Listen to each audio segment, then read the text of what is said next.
God damn it. Sorry about that. My stream decided to take a shit.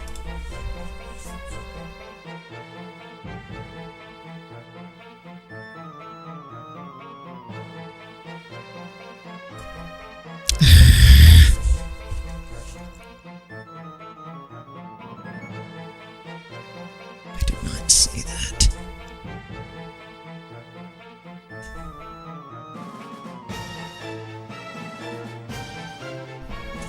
God,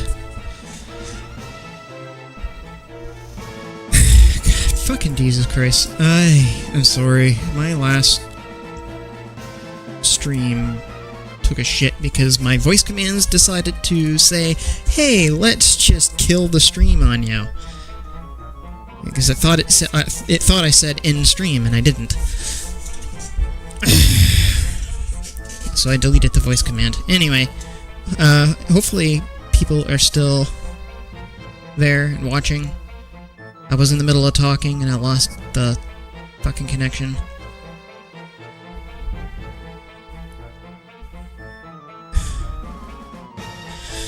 Anyway, that just fucking pissed on my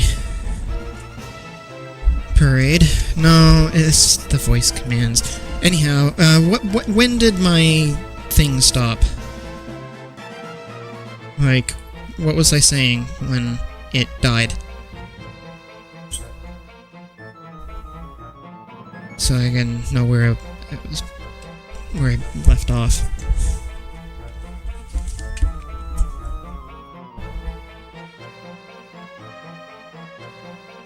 Oh, fuck's sake. Anyway, what I was meaning to say is that on the tower, like, I have all my consoles there, obviously, and the PlayStation 1. Up above it, like on top of the tower, I have the Retro Tank 5X, which is, taking in the S-Video from the distribution amplifier, because I got the S-Video distribution amplifier that's run off of Serial, so I can just use my phone to switch between the consoles. So if I wanted to, like, switch to my Super Nintendo, I can just hit a button on the phone and it will switch over.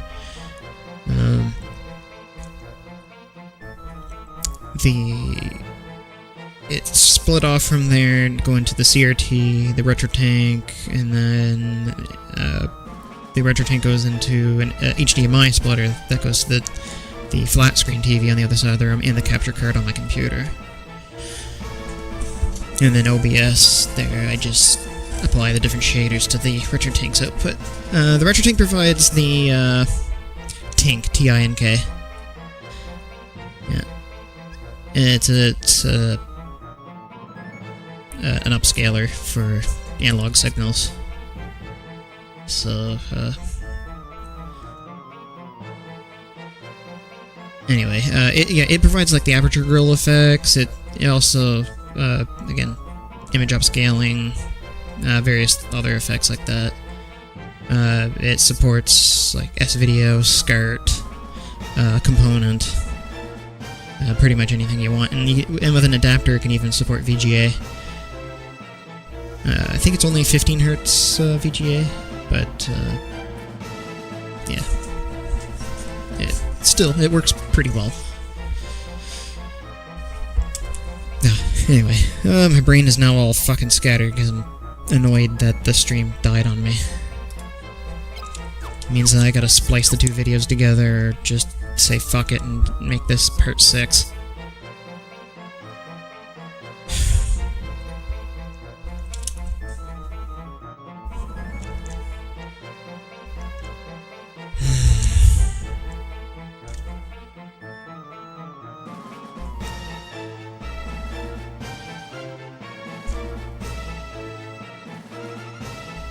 Alright, so where am I headed? They are GLSL based. So they're OpenGL shaders.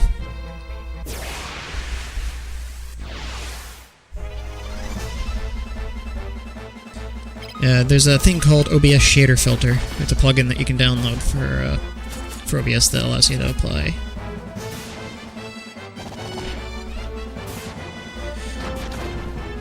Yeah, I do a series of things. I'm mainly a programmer.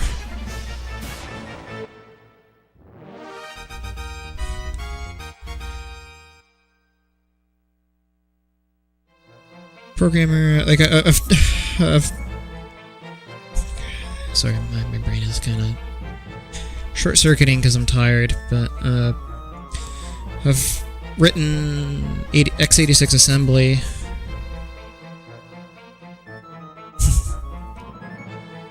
Yeah, x86 assembly, C, C++, and GLSL, which is another one I'm familiar with. Had to learn GLSL for my Hellbender source port.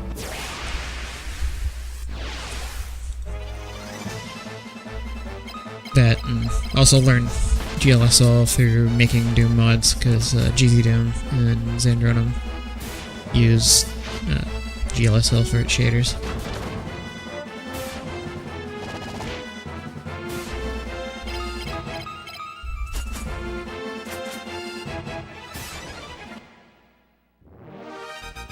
Hey Ron, how's it going?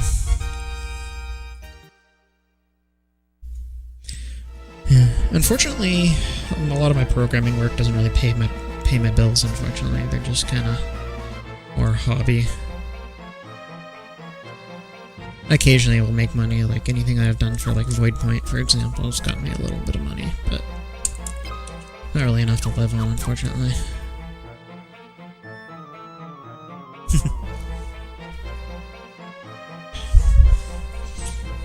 Okay, where am I heading? Sorry, I'm kind of losing track of myself.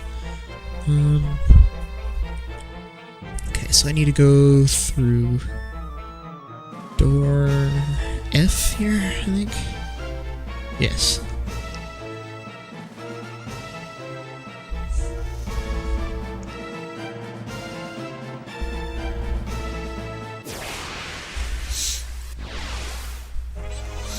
Yeah. I wanted to look and feel like somebody watching like an actual CRT.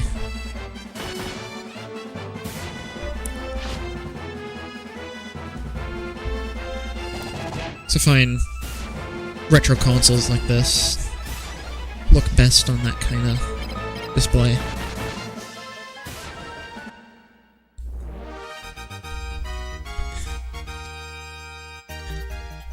So since I mentioned the retro tank, I really do like how it automatically detects the exact number of scan lines it needs to draw for the resolution that it's displaying. So like, if it's like this is 240p here, or 256 by 240, and it will draw a scan line at each of the pixel boundaries. Instead of like the fake scan line filters that sometimes will put a scan line like directly in the middle of a pixel boundary, and it just like looks like shit. Like in the middle of a pixel, not like the in between, you know what I'm trying to say?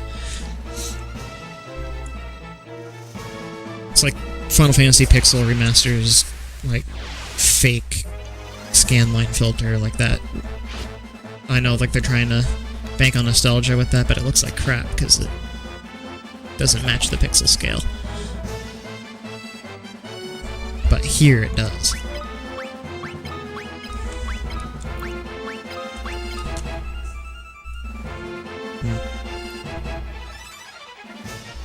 Yeah.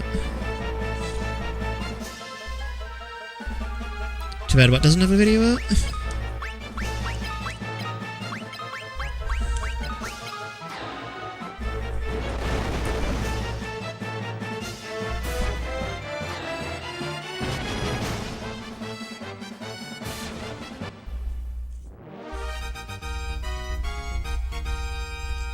No, the RetroTink does. Like, you plug in like your S-Video, your SCART, or your component, or whatever, and then it will process the image, give you the scan lines and everything else, and then it will spit out the image to HDMI. And then what I'm doing is I'm taking that HDMI signal that's coming out of the retro tank into the capture device that's hooked up to my computer. And then OBS takes that and applies some additional effects on top of that.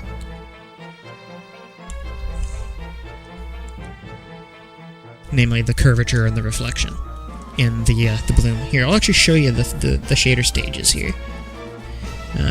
If I turn all the shaders off, this is what it looks like without any of the shaders applied. Because normally this outputs as 1080p, so it's doing like pillar boxing, 1920 by 1080. But what I do is I turn corner pin on, and then the scaling, and then yeah, see, like this, like it has like the aperture grill effect on it. Yeah, corner pin, I scale it, and then I add the curve. See, that's the curve there. And then the bloom, which brightens the image back. You lose a lot of brightness with the aperture grill effect, so this kind of like compensates for that. And then the glow effect adds a little bit of extra oomph to the brighter shades. So if I go here, this is with the glow off, and this is with the glow on. Any part where like there's bright highlights, there's a little bit of that extra, like, blooming out like a real CRT does. And then the glass, this is a lot of different things too, like changing of aspect ratio. It's like, okay, yeah, it'd be like this. And it adds the color correction and some of the blending filters. It adds the curve, and then chromatic aberration, a little bit of blurring, and then cropping, which then centers the image where it needs to be.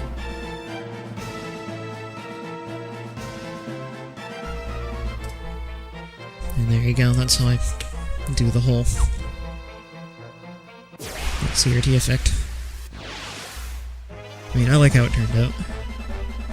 Yeah. It would look a little bit more authentic if it was centered, and also another thing, my webcam, I mean, it's a little spotty about getting 60 FPS right now. It's obviously about anywhere from 38 to 40 frames per second. But now, what I'd like to do is I'd like to upgrade to a Kio Pro, which does 1080p 60 FPS. That way it would be perfectly in sync with the rest of the stream. Thanks. Appreciate it. I put a lot of work into it.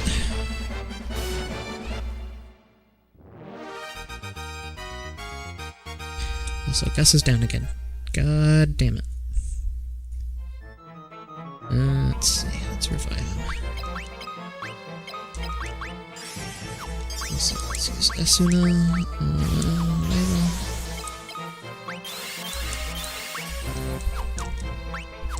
I gotta use another ether. I'm burning through MP like mad here.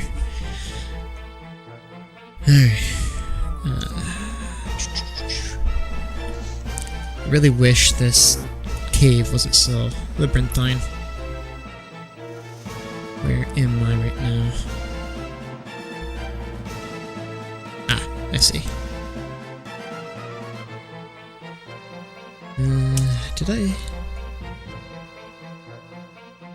Did I get those already?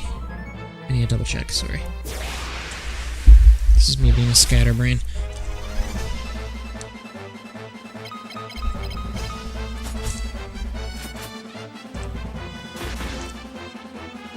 You.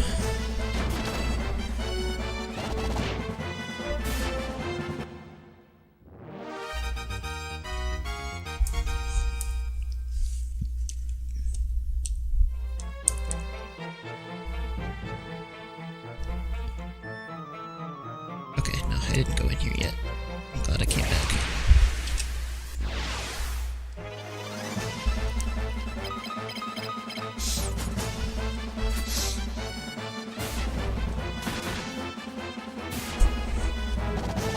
And aside from like retro consoles, and I play a lot of retro PC games as well. And I have an iMac G3 in the background that I can stream stuff from as well. I got a separate VGA upscaler for that, because while the RetroTink is pretty decent at capturing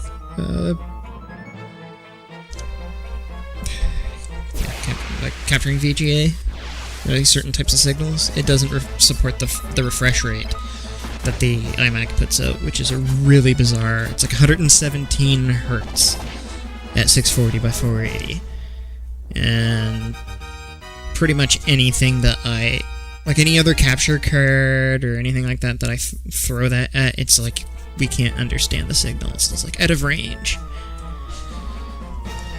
So I ended up getting this upscaler by Geffen that allows you to program custom timings for the signal. So if you know exactly the frequency per scan line and everything else, you can program that into it, and it'll like sync to the signal.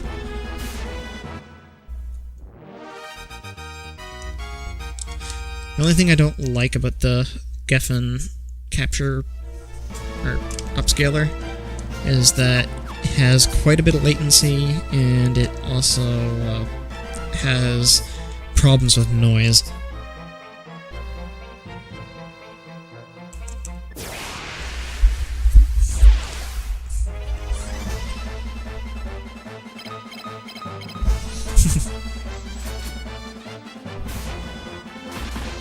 One of these days, I do want to do a video on how to get all this stuff set up.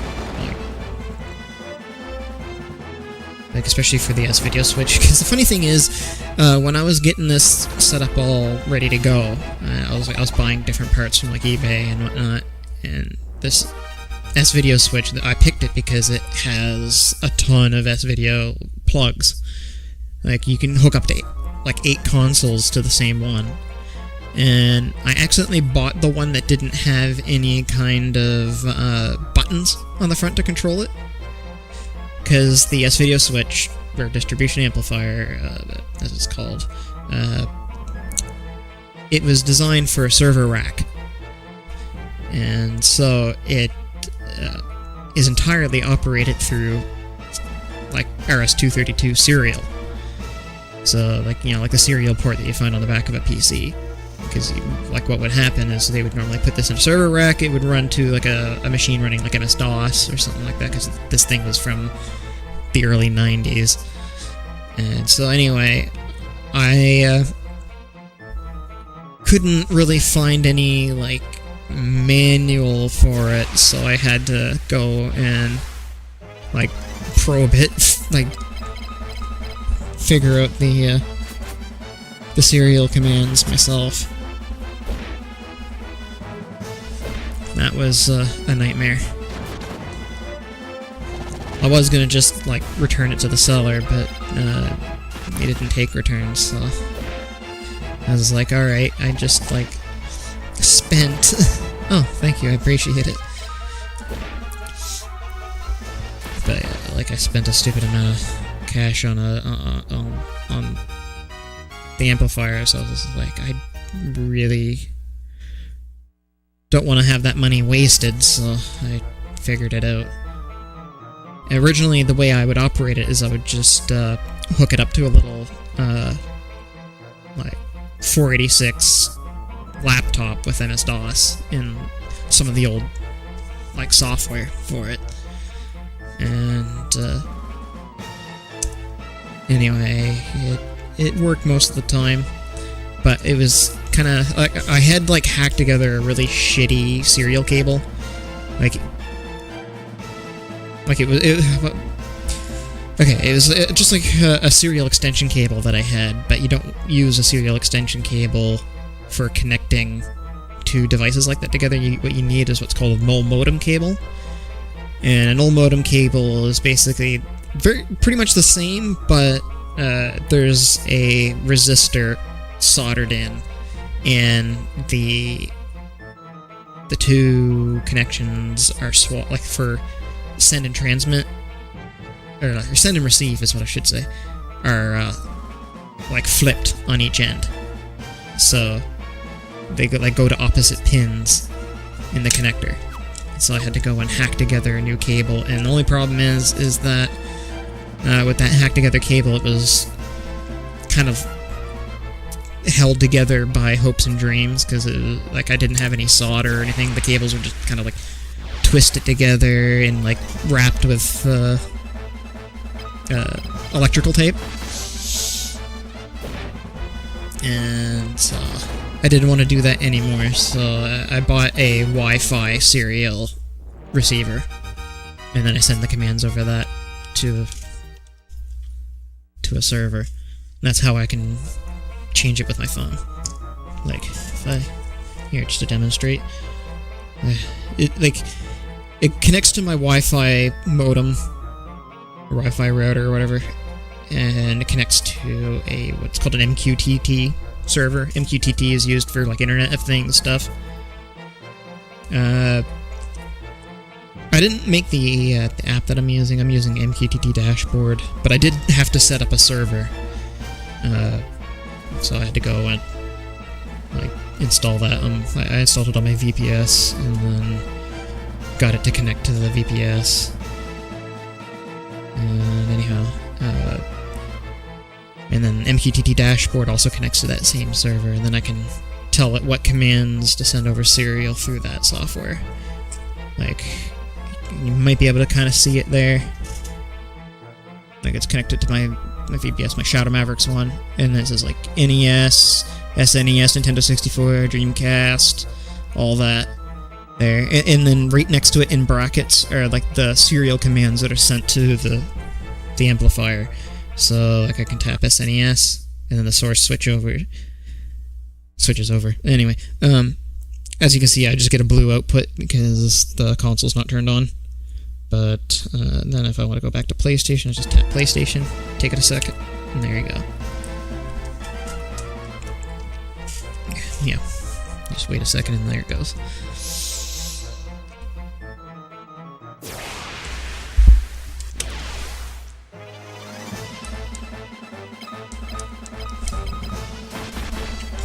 And to kind of describe what the commands are, like, for example, if I want to switch to the NES, it sends CL0, which means change level 0, and then I1, or not Y1, L1, which means line 1, and then O1234T, which stands for output 1, 2, 3, and 4, and then the T stands for, like, terminate the command.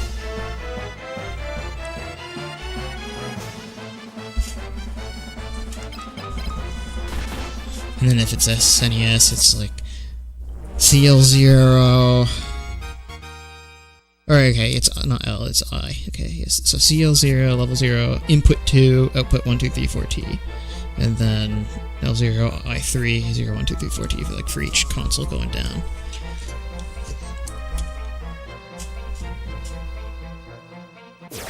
It's a complicated setup, we'll give it that, but it paid off. Because I only needed to do it once, and the only thing that I would have to... I might be able to do that as well. I don't know if MQTT Dashboard allows me to set up voice things. What else do we got? Settings. Immersive mode, run in background, start service on boot. Aggressive connection. Okay. There might be another MQTT client that supports voice commands, but that one is just all touch. God damn, that is a lot of ogres.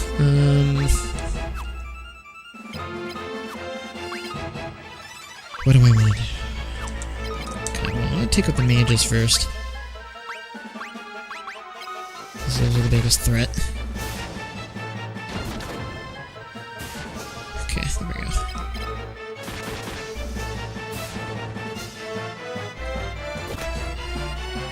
Yeah, and that's on Android.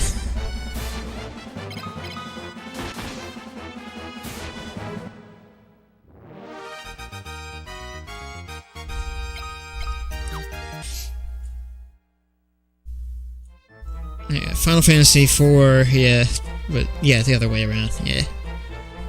Final Fantasy IV was 2 in USA. I really hate that they did that because it created even... They were trying to avoid confusion, but it only created more.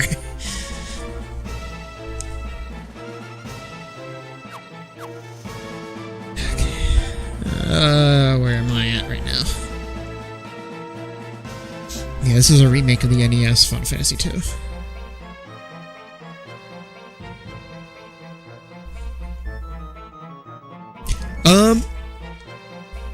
Yeah, I'd recommend them.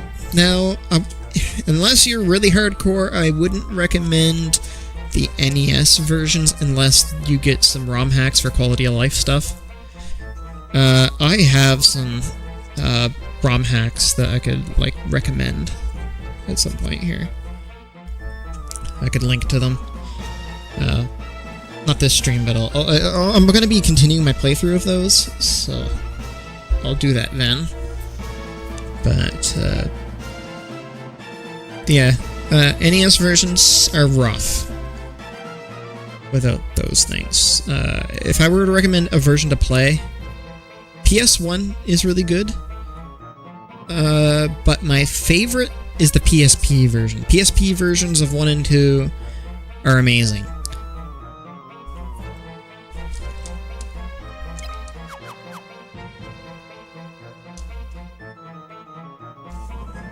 Like, really, really gorgeous pixel art. It has the music from this version, so the music's really good. A lot of quality of life fixes. One thing I like about the PSP version too is it has all the additional content from the GBA version. So you get like Dawn of Souls and all those other expansions. Another good thing about the PSP version is that you can have item stacks. Because, as you can see here, every item you get takes up a separate slot. There's no stacking, and you have a limit of 64 items, I think, in total. Whereas in the PSP version, all your items are, stackable. Now, I will say those versions are easier than the originals. The difficulty is considerably less.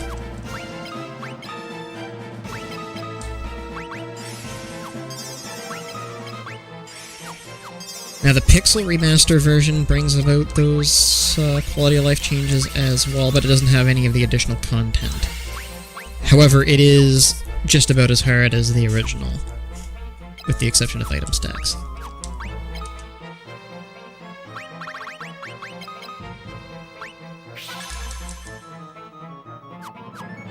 It's kind of an in-between difficulty of, original NES. Yeah. Yep, actually, here. Let me link you to what I'm using. Just a second here. Let me just shader filter. I'm trying to remember which version I'm using. There's many different versions here. Okay, is this the most up-to-date one? Yes, it is. Cool. Here you go. I'll just send that right in there. That's what I'm using for my shaders. Yeah, are you on the Shadow Mavericks Discord? Can't remember.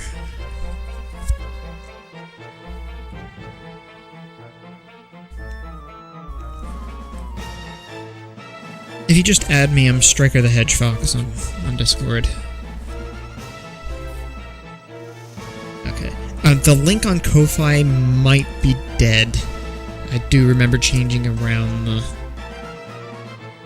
the URLs and shit. The invite link might be old. Unless... Hang on. No, okay. I'll get that figured out, though.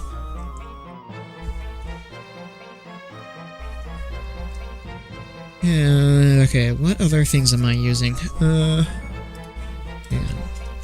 Advanced. Advanced Scene Switcher is also another really good plugin. I'm using that to execute terminal commands on Scene Switch for certain things. I'm using that to like tell it to switch to like if I change my webcam, like if I turn off the like the Kio, for example, and switch to the other one. So I'm gonna use a voice command here. ShotSpark is you can reach me there. That one is like a mainly build engine community server. It's where I do a lot of my Terminal Fury and like eDuke 32 development. Yeah, okay. Yeah, go ahead, use that. I can be reached there. If you just ping me in general or okay. Okay, yeah, the advanced scenes. Yeah, anyway, the advanced scene switcher. Let me demonstrate. Switch to TV cam. Okay, it's not gonna listen to my voice command now. Switch to TV cam. Fuck. God damn it. Why isn't it listening to my voice? Switch to TV cam. There we go. Fucking hell. There we go. So now you're getting my other camera. It's super blown out right now. Apologies. Let me fix that. I don't know why it got so overblown like that. There we go. There, you get a shot of my somewhat messy room here.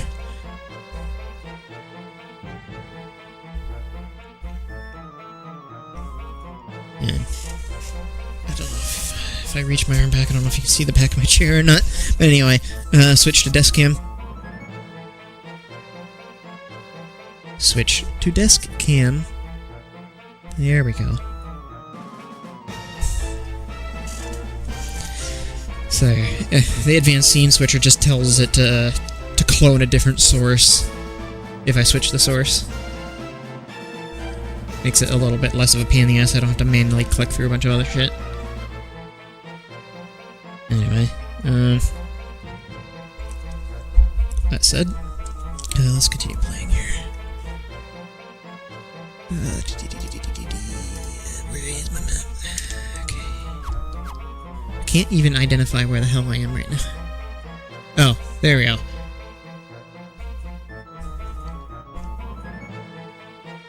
Nice. Here we go.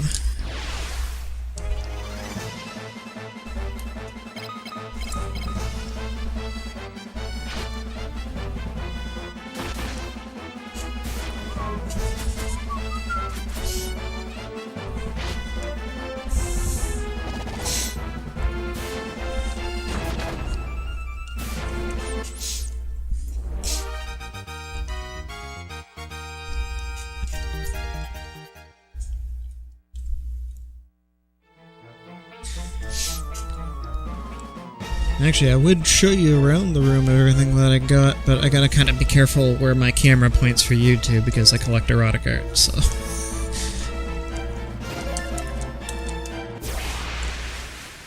I don't want to accidentally show a nipple on TV and get YouTube banned.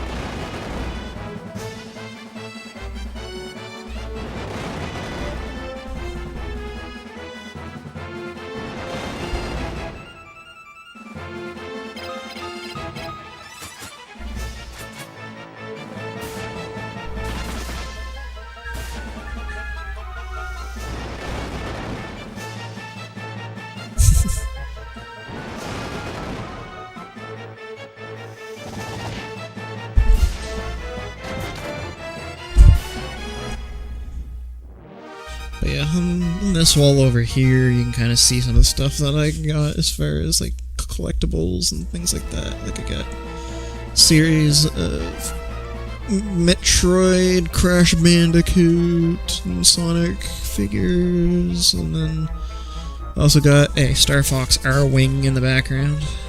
You can kind of see it on the top of that plastic tote. And then around the corner, I got my tower full of like PC games and like NES, Super NES cartridges. I also got a bust of Duke Nukem.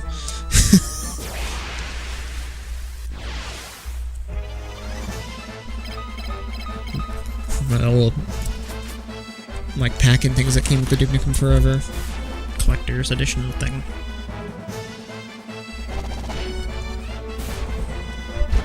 I know Duke Nukem Forever was a bit disappointing, but I did like the little collector's edition thing that they had. And I still like enjoy the multiplayer and whatnot now and then. 2001 version's a lot better though. Arrow stands before the spring. Alright, let's kill this fucker.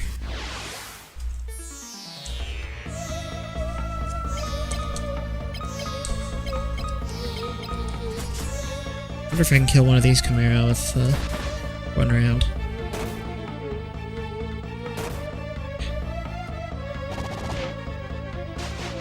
Yep.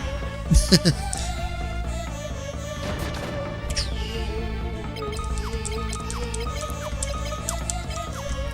might be an opportunity for me to build up Furion's sword skill a little bit more. That's why I'm doing this, because this is a kind of a funny bug. Because just confirming the command is enough to make the game think that you're using it. And then you just back out, and then just do that on loop.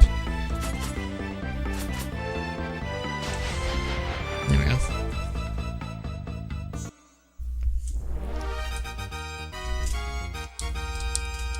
Another drink of coffee here.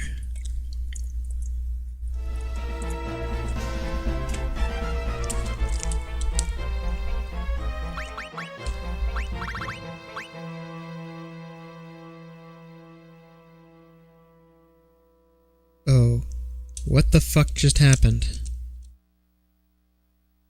Did I seriously get a system crash? After all that fucking horse shit?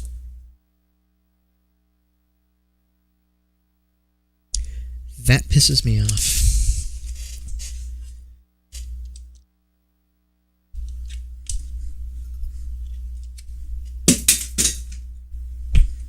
Well, fuck. Time to restart the console. I lost a lot of progress there.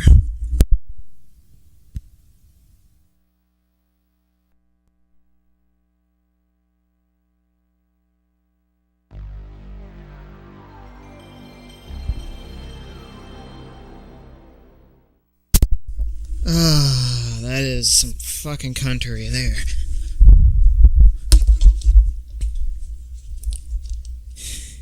Right at that last moment decided, oh no, we're just gonna have a fucking random freeze. That is the first time I've ever seen that happen.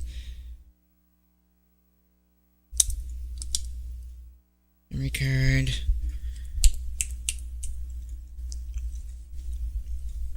Don't think the laser worn out or anything. I mean, this thing is... Okay,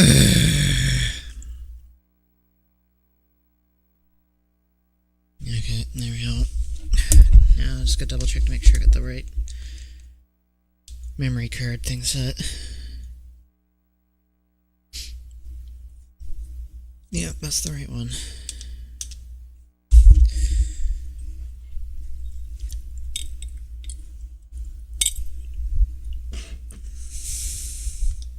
Lid open, right? Hang on.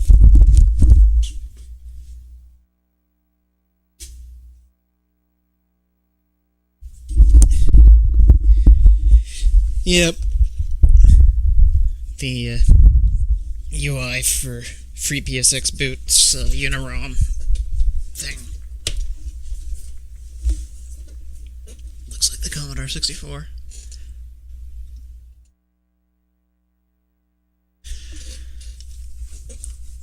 That's what allows you to run backup discs. Man, I lost an overwhelming amount of progress there.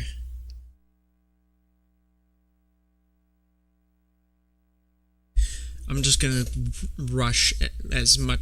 Like, I'm gonna head on a straight line to the boss. I don't fucking care.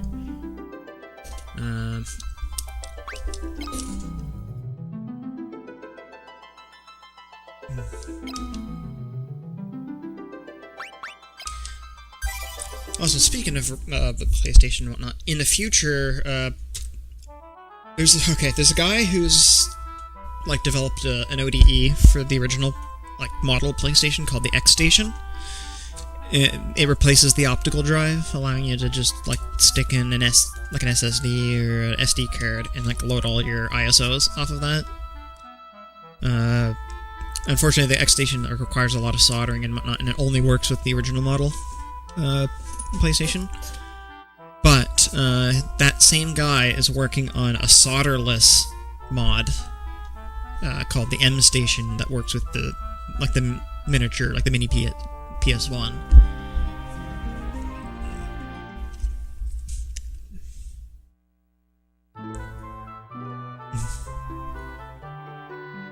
Yeah, he's working on it. It's not out yet. He's still figuring out all like the engineering shit behind it.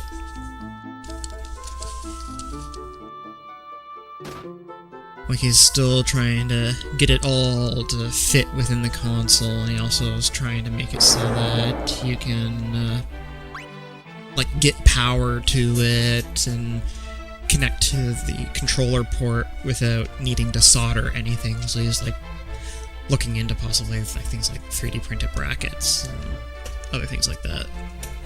Also, god damn it, why did you... Okay, sorry, my voice commands thought I said something that I didn't say. And switched my OBS to a different monitor. Okay, Dragons, there we go.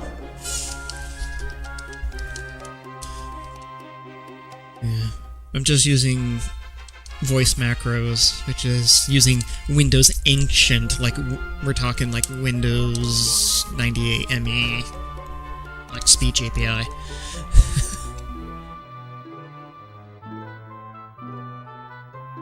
And that old speech API does not do a very good job at understanding what the fuck it is that you're saying.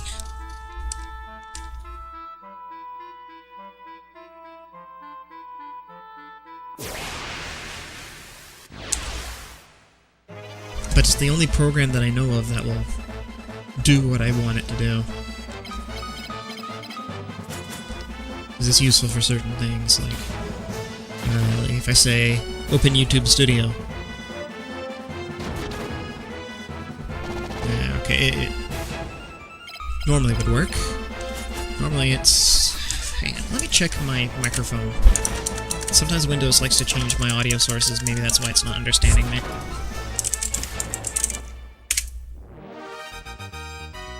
I might be trying to use my webcam for microphone. Playback, recording. Yeah, that's exactly what it's doing. Fucking piece of shit. Disable. Alright, there we go. Now it should be much better. Open YouTube Studio.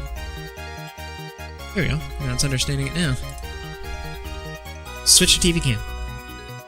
Switch to desk cam. There we go. Fucking Windows. I swear to God.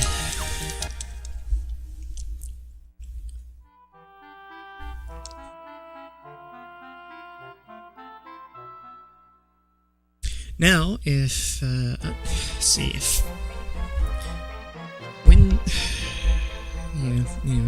Windows didn't... Brain. Think. Words. Sometimes I have a trouble with my speech because I do have brain damage.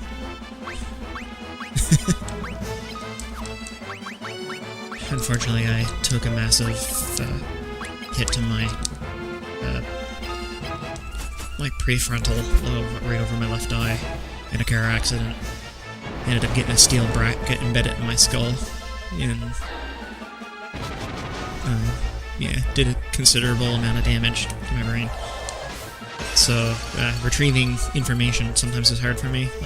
Like the words are in my head, perfectly clear, but getting it from in my head to speech is difficult.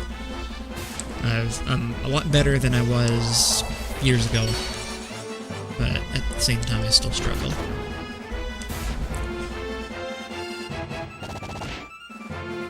Anyway, Windows... what was I? It's in my head, come on, you can do it, get it out, fucking Jesus Christ. So if like 90% of my software like didn't require Windows to run, I would be like using Linux, probably like OpenSUSE or fucking I don't know, maybe Linux Mint, but unfortunately an overwhelming majority of my software and a lot of like the stuff I have on OBS here only works under Windows, so what can you do? Also, I'm hopelessly addicted to using okay, as much as Linux is pretty friendly for development, like, you know, you got your package manager for installing all your dependencies and things like that. Distributing software on Linux is a fucking nightmare as a programmer, because you have to make sure that like everybody has like the right versions of dependency. It's like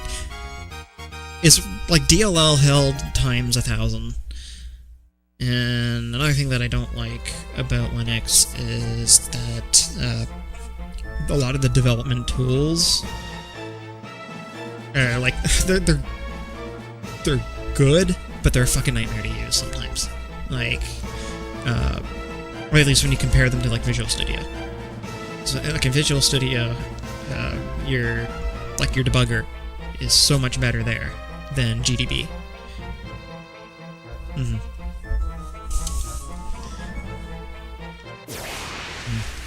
Sometimes you can, but the thing is that yeah, clients aren't too bad, I suppose. But here's the thing that NetDuke 32, I try to have Linux support for that, but a lot of the people that who play don't want to really go through a whole lot of setup, because they don't really want to get into the nitty-gritty of making sure all the right packages are installed, making sure that everything is... Unless I make it a flat pack or something like that. Or, like say if they're running an older version of the distro, then I compiled it on their shit out of luck. If I compile for, like Linux Mint 21... Yeah, so like if I compile for Linux Mint 21, and they're on Linux Mint 20, like maybe they're on the LTS release, like, unless they, like, figure out, like, which PPA or something like that has the packages that they need, it's not gonna run. And that is really aggravating for people.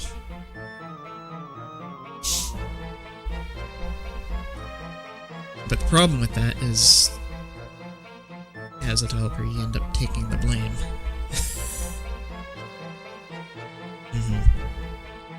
I mean, Flatpak does resolve a lot of that, but the only problem that I have with Flatpak is that it makes your software, like, super bloated. Like, if you're just distributing, like, your program, it will be, you know, like, however the size of the program is.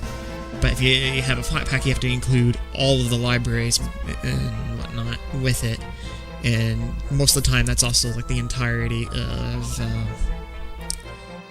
like the C standard libraries and everything there. Yeah, so oftentimes what could have been like 16 megabytes or whatever is suddenly like 300 megs.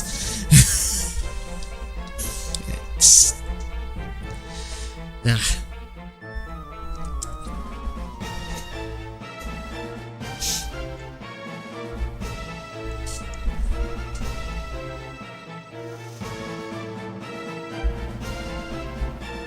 And also that adds up really quick if you have very little hard drive space.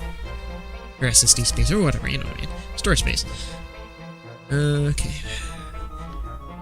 Sorry, I'm trying to figure out where I'm gonna go, but this goddamn map is cryptic. Okay, F, G, I, J. Where does J connect? Not there. I, that's G. God damn it all. Ah! I see. Okay.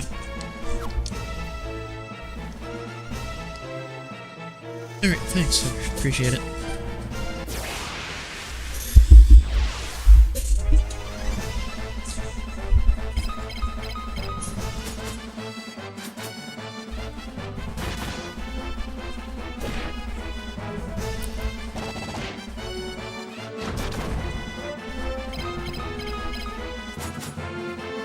Yeah, like I was saying with like Visual Studio, the Visual Studio Debugger is so much easier to work with than GDB, is what I'm trying to say. If I didn't have the Visual Studio Debugger, I would not be nearly as far as I am with Terminal Fury or NetDoc. Because every time I've had to use it, I had to, like, basically relearn it every time. Because, sometimes having a graphical user interface is a good thing.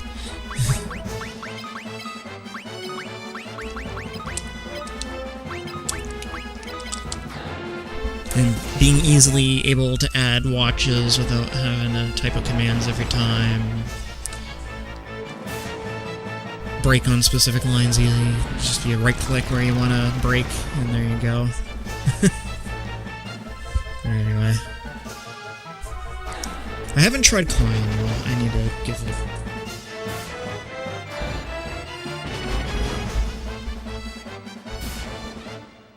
Or Sea Lion, or however you pronounce it.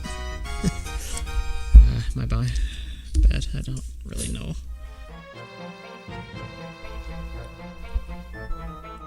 The pronunciation of words sometimes.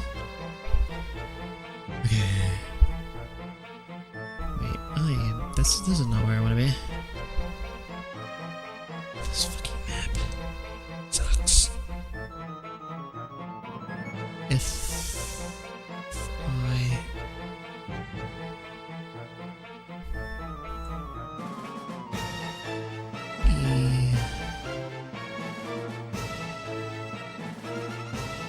Oh, crap. You know, if I use a warp spell, reduces HP. Okay.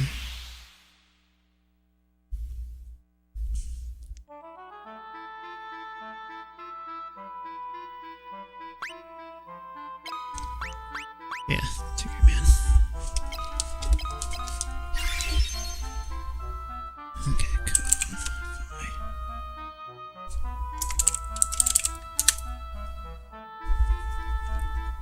Log in. Google. What the Google? Logging into that right now. Oh.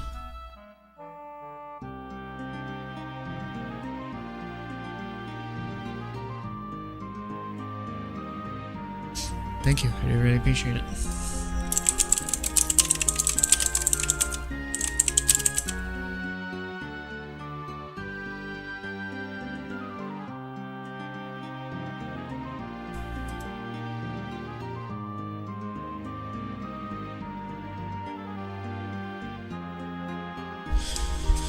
Alright.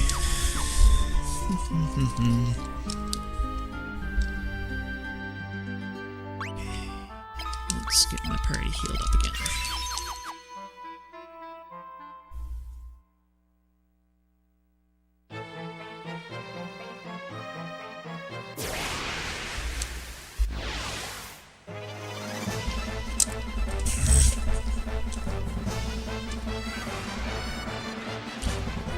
I may end up redoing this entire part. Like, scrapping this just simply because of the freeze and whatnot. I don't know.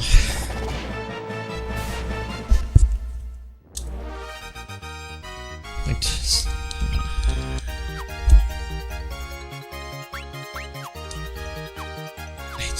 I'm still pissed off about the free, like, losing all that time. Yes, I've been hitting... God damn it. There we go. Hitting the right button. I really hope the PlayStation doesn't freeze next time.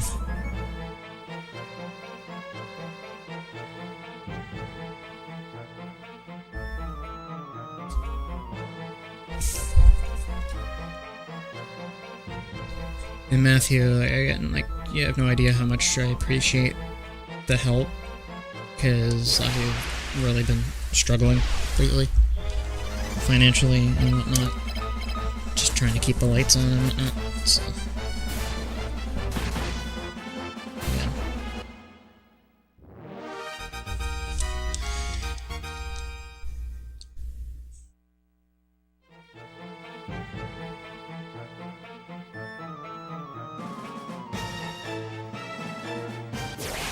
That's what I'm trying to say. Thanks for making this worth it.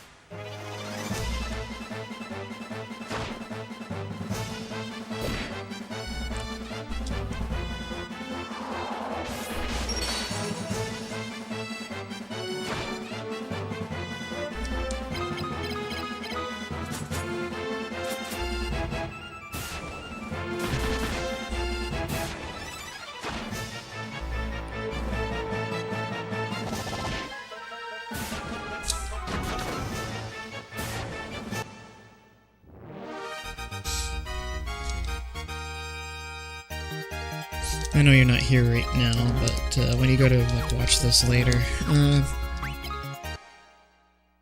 like I'm gonna try to stream a bit more often. Sometimes it's hard for me to keep a regular schedule going because I'm trying to balance this and my programming work, and also just still being able to spend time with friends and whatnot. It's been kind of hard. And also along with doctor's appointments and everything else, which I have to do every day. Not every day, but every week. Brain. Isn't the right word.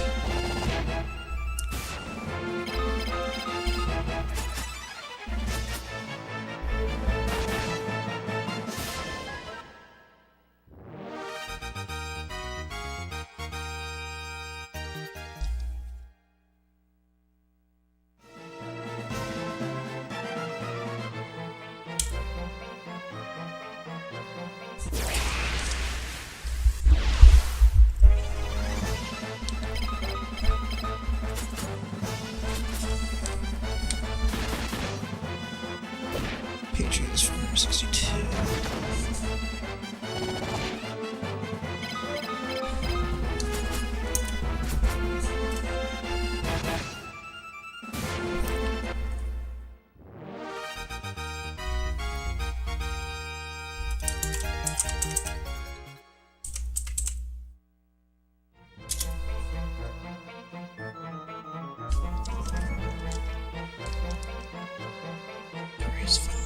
Crap.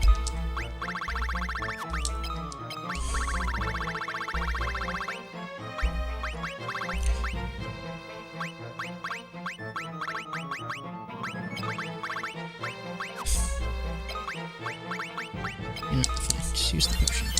Get out of here. Get that crap out of here. I'm scared. Sort.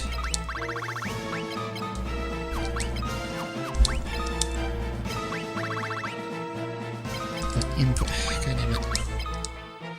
It's like a double tap on this sometimes. It throws me off. Man, I'm so far behind on MP.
Healed up.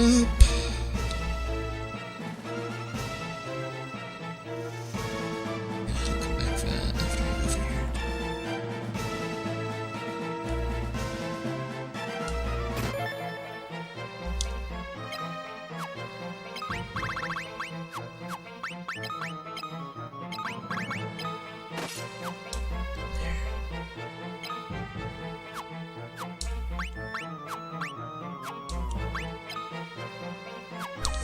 Good enough. Extra defense for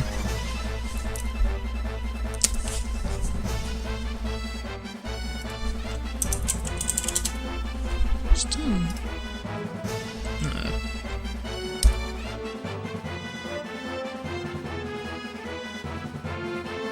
Matthew's advice here. I'm just looking at Clion here. No, just looking at the webpage for it.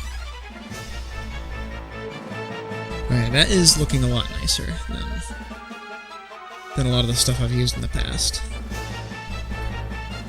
And again, what was the last time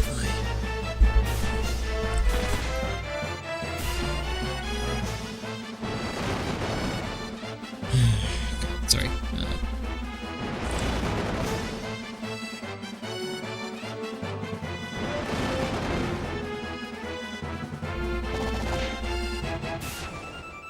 Okay, so it's got a nicer debugger interface. It integrates with GDB, but integrates with it.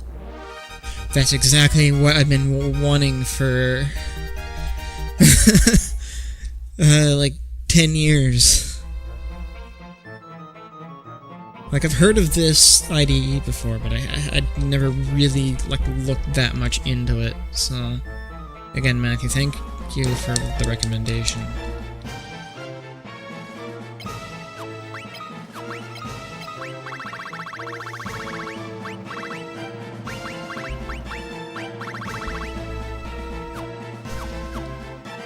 Yeah, that's a lot more like how it is, just looking at the screenshots of the debugger integration. It's a lot more like Visual Studio Debugger. That's good shit.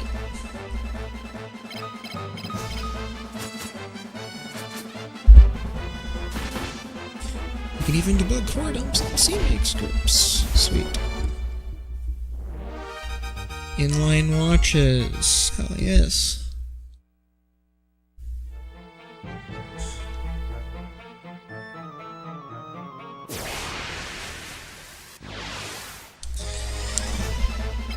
Yeah, again, like, I know if I spent enough time with GDB in the command line, I would be,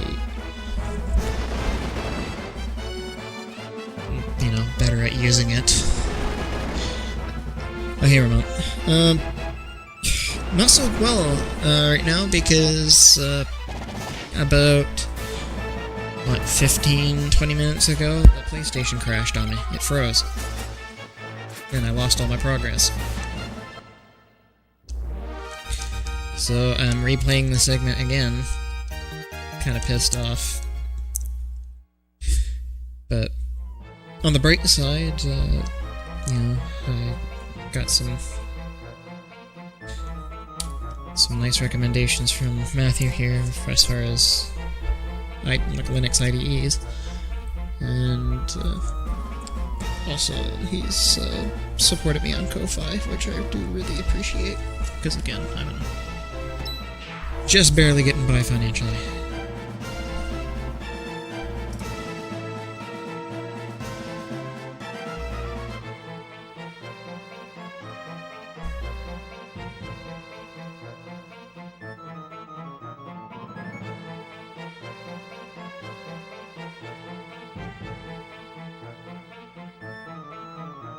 So I got that this way and then up to the top.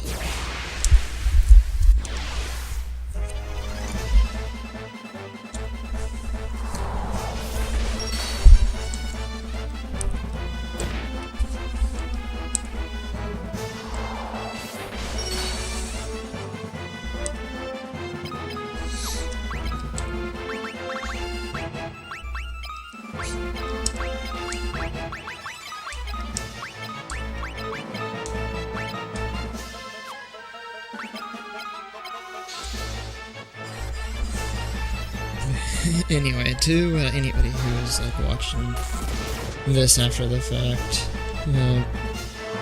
like, don't take any of like what I say about like Linux as me like hating it, because I really don't. Like, I've been using like Linux for like almost 20 years at this point. I've started like with Ubuntu back in like 2002. 2003? Somewhere around there, I believe. I'm trying to remember when.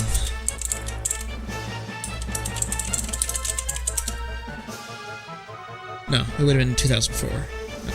That was... yeah. My years are off, sorry. Like 2001 to like 2004. Kind of a blur for me, but yeah. Yeah, initial release dates, it would have been the first 1.0. Back in October of 2004. Holy shit. I feel old. 410, and actually I think I still have my 410 disc here. 1 second. I want to dig this up because people might find this kind of cool. 1 second.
Now, I've used earlier versions than this. Again, I started with 410, but here's my physical copy of 7.04.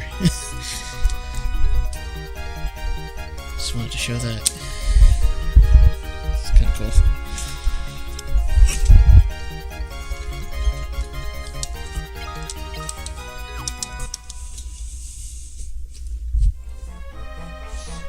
I might have to do a video of installing that at some point on my old machines.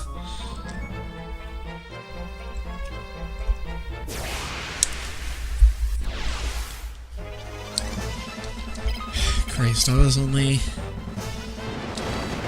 13 years old when I first put that on my computer. Also installed it on my dad's PC because he ended up installing some virus-laden software on his computer, and everything was nuked, so I decided to be like, alright, I'll just wipe it clean. And it's like, yeah, you're probably not going to get a virus on that. He only uses email and browsing the internet anyways, so... And most of the games that he wanted to play ran on Wine, so... I mainly like to play RTS games like StarCraft and whatnot, so... That's what I set him up with.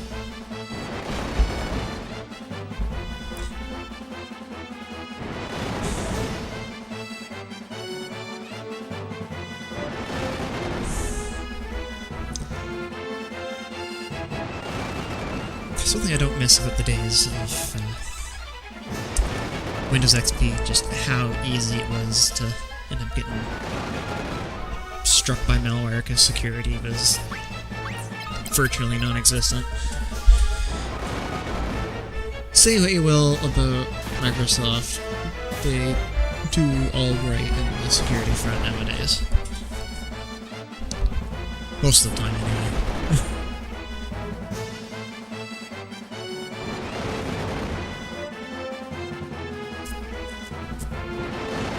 It's not like where clicking on a website was just suddenly infect you like the old days like Windows 98, where it's like, oh hey, what, you browse to this webpage? Okay, we'll just download it and installed like 30 fucking hotbars and several Trojans.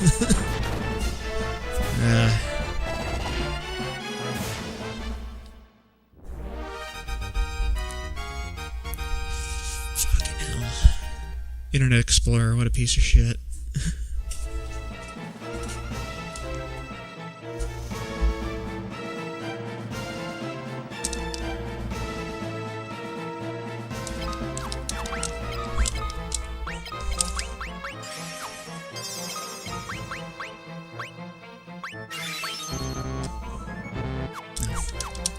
Need more ether.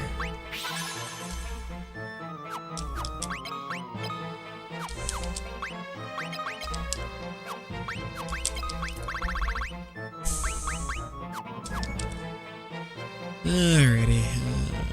Oh wait, I didn't mean to use the ether on her. Why? What am I thinking here? Wasted one, but whatever.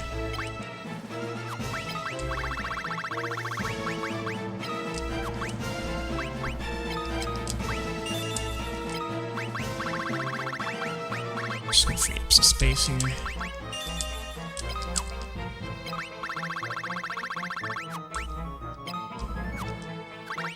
Good. That's good enough. Magic, Maria, Cure. Yeah.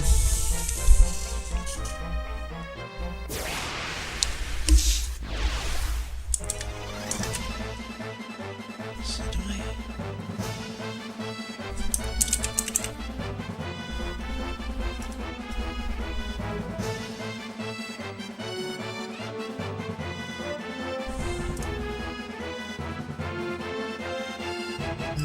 disable.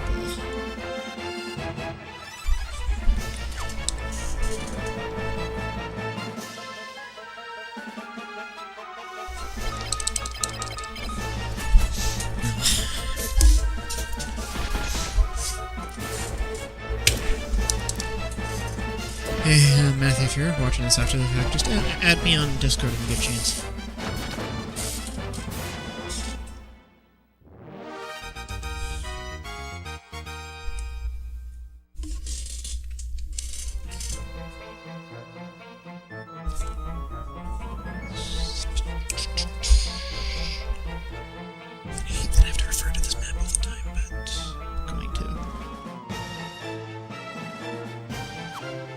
swear to Christ, if this game freezes again when I get to that point, I'm going to lose my mind.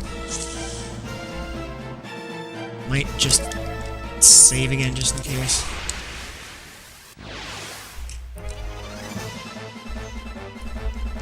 So I'm gonna grind up that.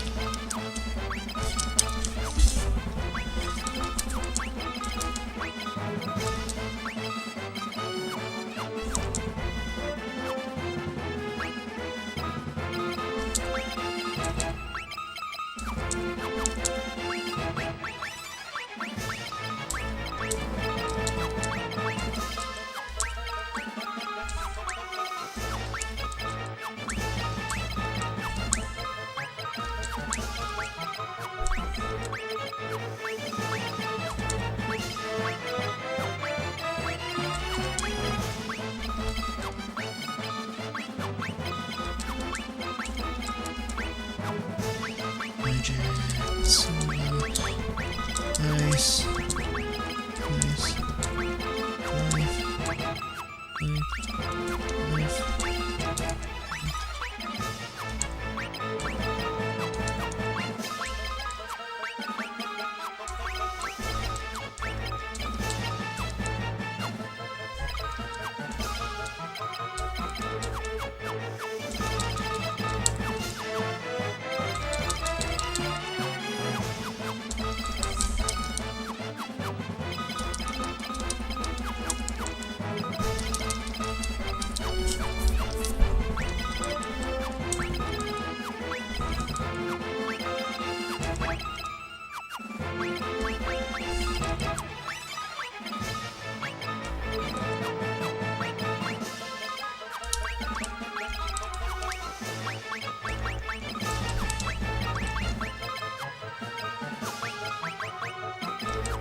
Nice.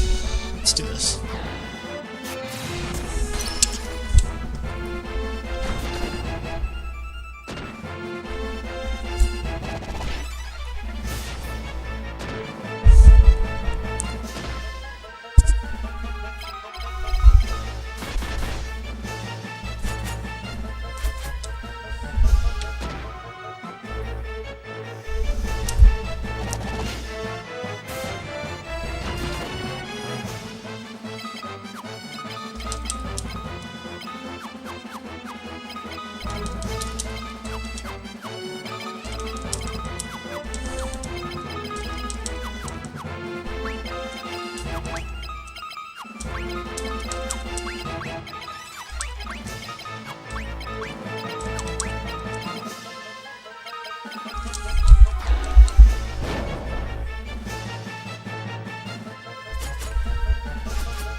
Magic, life magic, spirit, unarmed skill, evasion. There we go. That's what I want to see.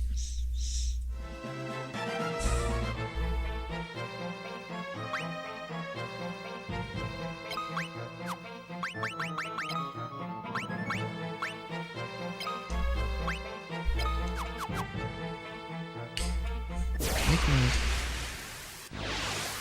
That will be easier.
flame ball.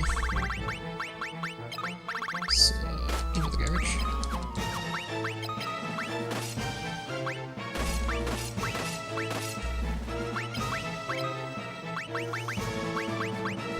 Get that wing blade back on. Thank you very much.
I might warp out and save, just... I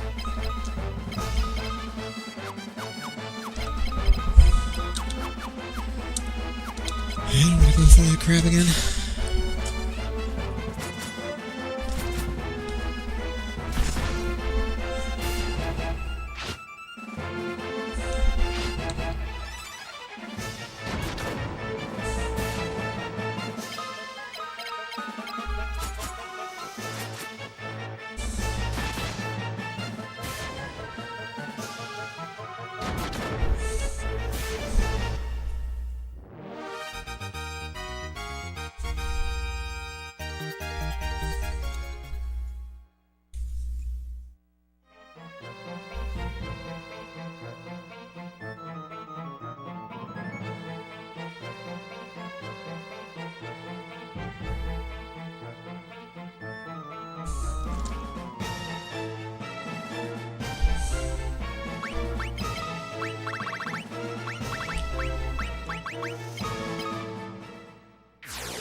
these notes.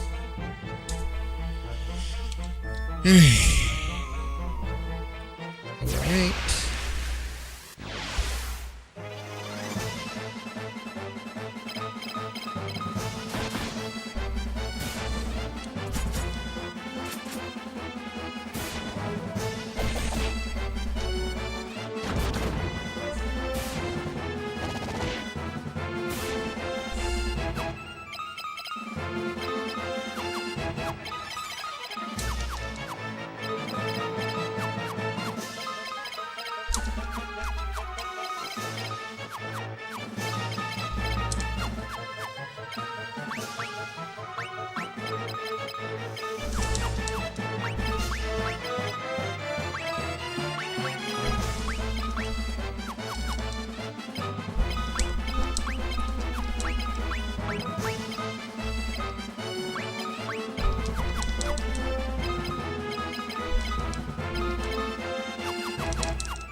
Which Warhammer 40k game? Space Marine, Dark Tide. Space Hulk.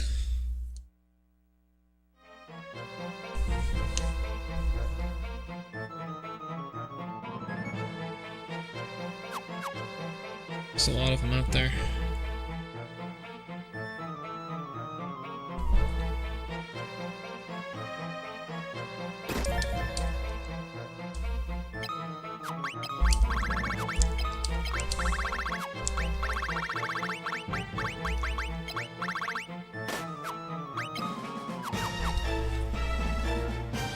Dark Tide is probably what I'm going to be picking up soon.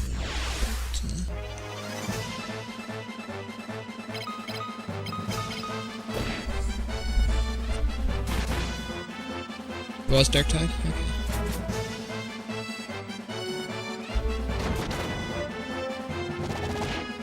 Yeah, from what I've seen, it's a pretty decent game. I liked Vermintide a lot. I like just the Warhammer Fantasy games. Not like majorly into the whole like Warhammer or Warhammer 40k universes, but I do enjoy some of the games.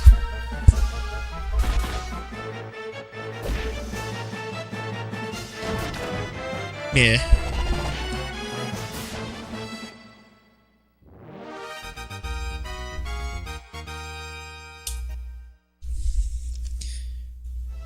Zombie Army 4. I'm not sure if I'm familiar with that one, actually. But, yeah, like... Vermintide and Darktide, like, they remind me of, like, Left 4 Dead. Left 4 Dead 2, very similar, kinda.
I wouldn't mind playing Left 4 Dead 2 again.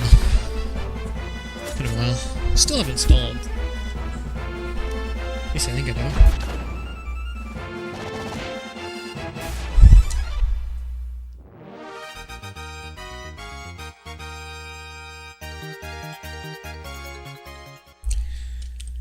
Sword and Shield skills are up.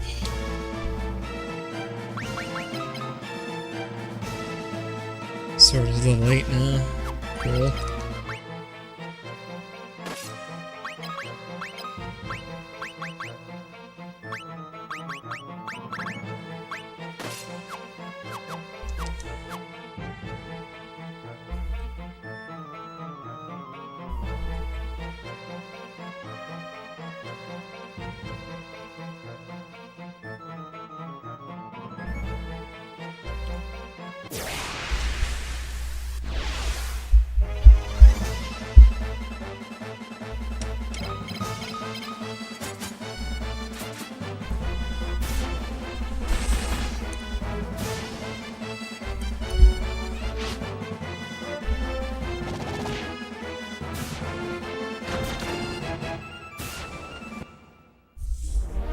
What's that all?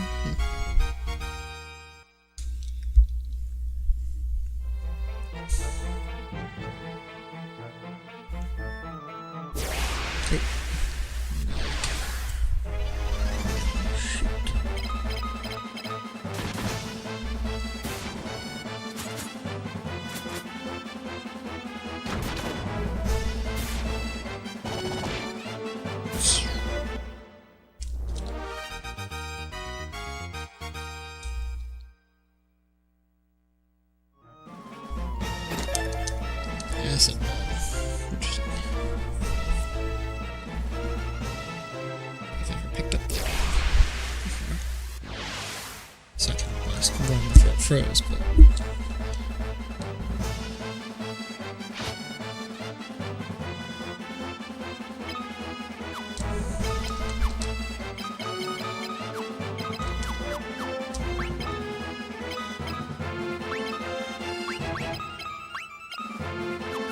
Let's go this way. Magic, fire, all targets, magic, fire.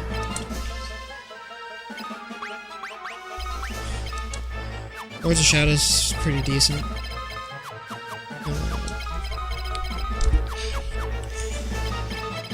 Wouldn't mind playing that at some point.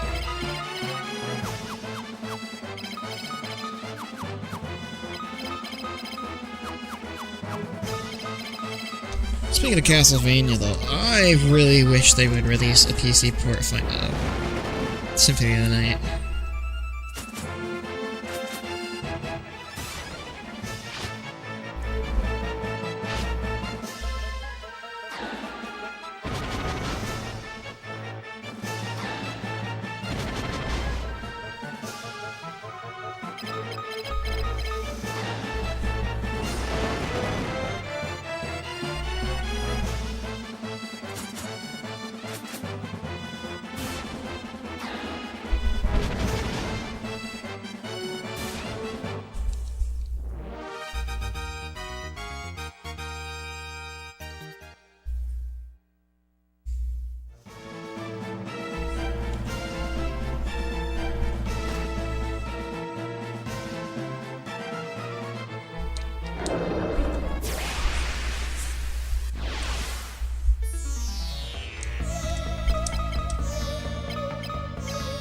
Only one this time, interesting.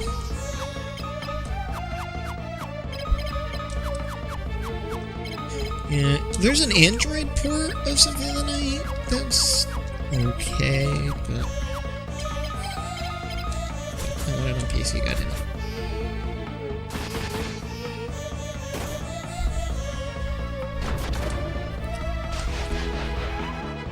That was easy. Please, for the love of Christ, don't freeze on me this time.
That was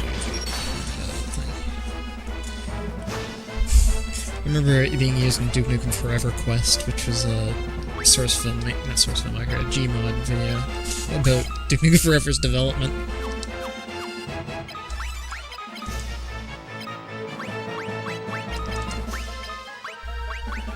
And Duke had like the easy button.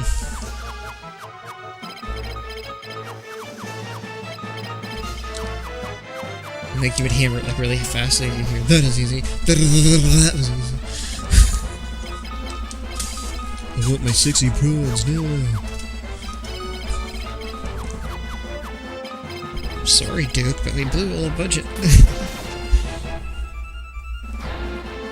Blew your whole animation budget on 60 prawns. Yeah. Also, they used like the Dalek voice there, which had a bunch of Daleks going around the 3D Realms studios.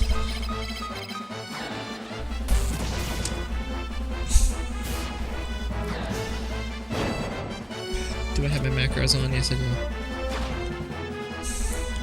So they'd be going around, would you care for some tea?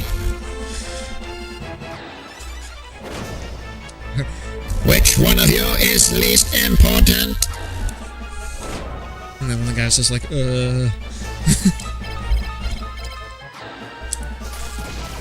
You will be necessary.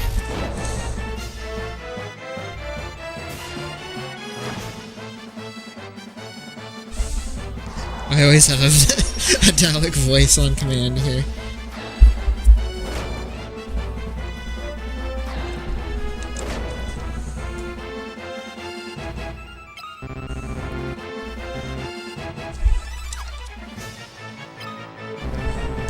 Oh, medif, empty.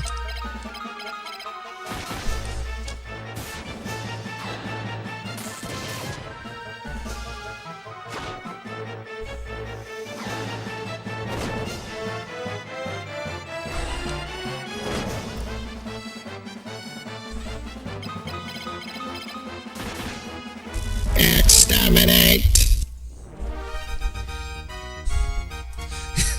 I love that modulator. I used to go around in Tower Unite as a Dalek, and Mike's like using that over the microphone.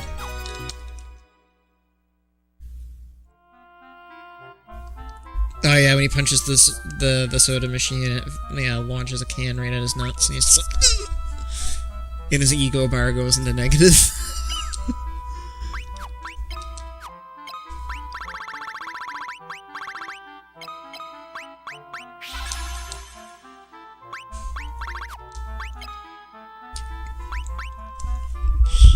Gotta drink more first. Oh, what the fuck? He like collapses over getting drunk off of one beer.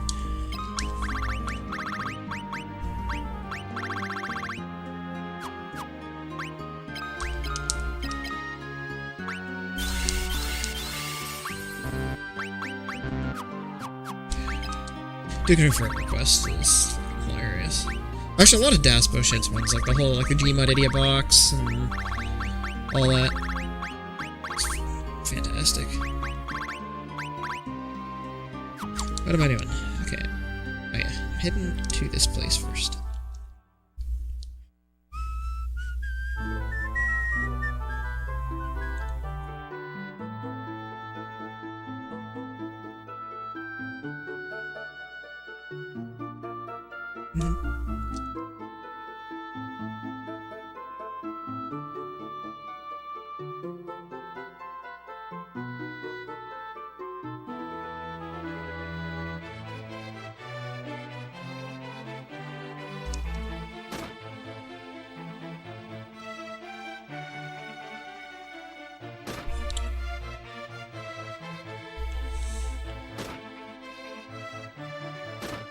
Now that I've taken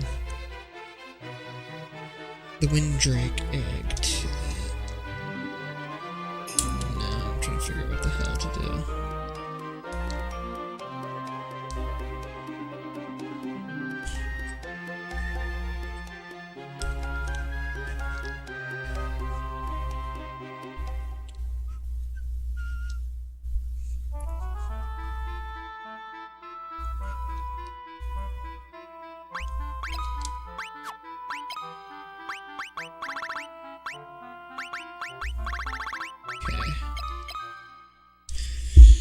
Just use that.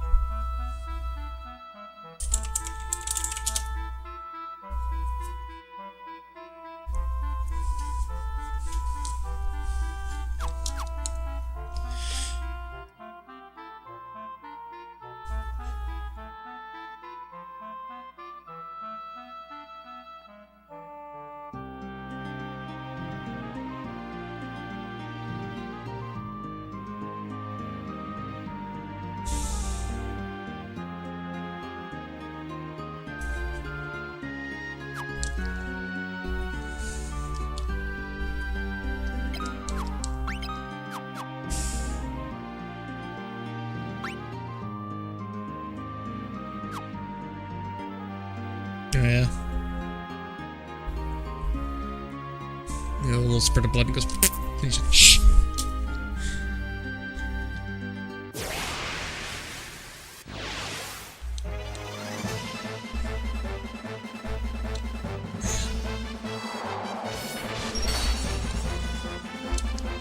Classic.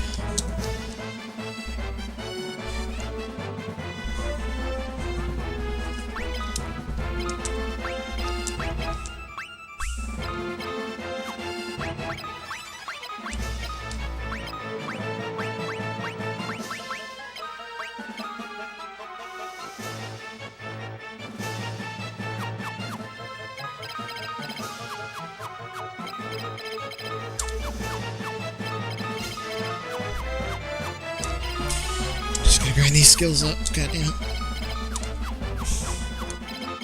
Spells, I should say.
Okay, so now to complete a beast. What am I gonna do?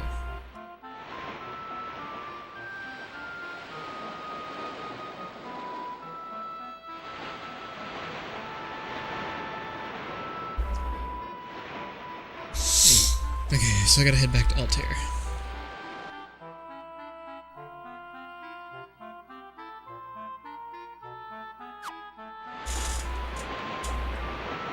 Suppose that's easy enough to do.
Nice.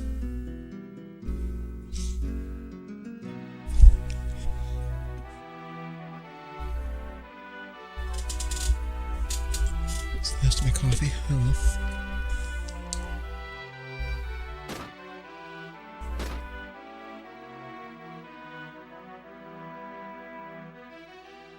Oh my.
Just another opportunity to get my skills up. I think I need to go through all of that.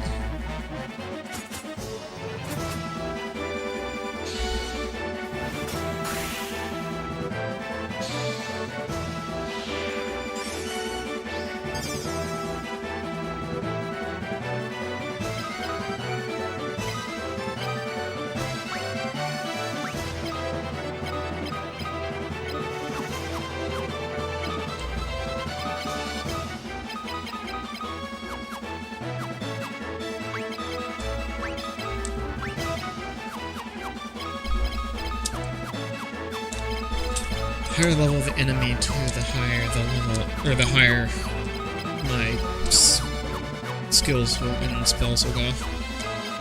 Faster the level up is, so that's why I want to do this on the boss.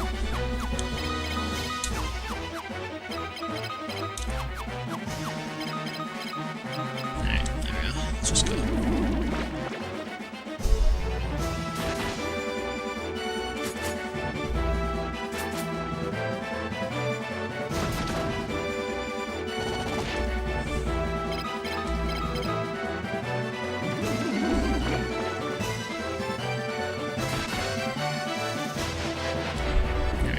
Dead.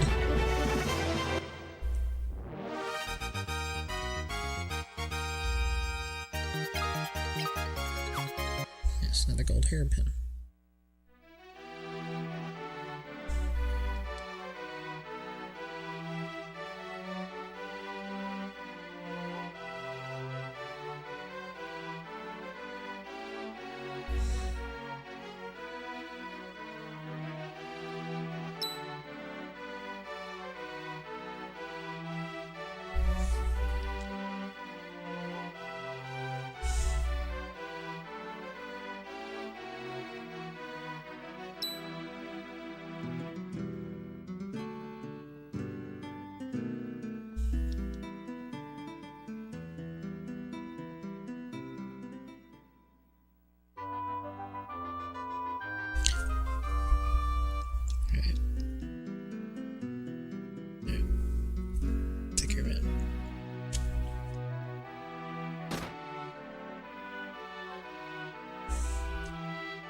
I'm gonna be heading to bed shortly anyway. It's like 5:03.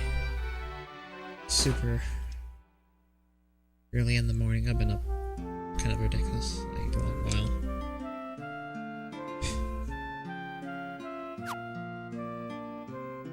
Pulling these late night things is probably part of why my thought process is so scrambled, aside from the obvious shit that I can't control.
Alright. I think with that, I'm gonna stop it here, but thanks for watching, everybody. I'm gonna get some sleep. We'll see about merging the two videos. I don't know if that's possible. I don't have a local recording. This is just live and off the cuff. But anyway, yeah, take care.